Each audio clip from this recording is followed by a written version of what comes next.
বিয়ের সকালে গায়ে হলুদ সকাল সকাল লাগলে মেয়ে বিয়ে করতে যাবে দূরে গায়ে হলুদ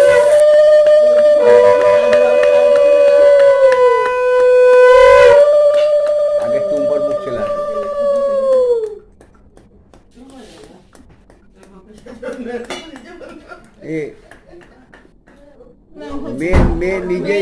মেয়ে নিজেই শঙ্খ বাজাচ্ছিল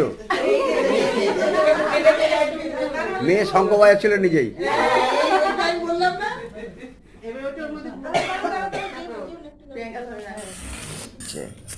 দেখো কেমন সাজিয়েছে রে আমার ছোট্ট বোনটি রে গায়ে হলুদ দেবে বলে সবাই মাখেছে হলুদ পেশাই করে সবাই গায়ে হলুদ দেবে রে আমার ছোট্ট বোনটি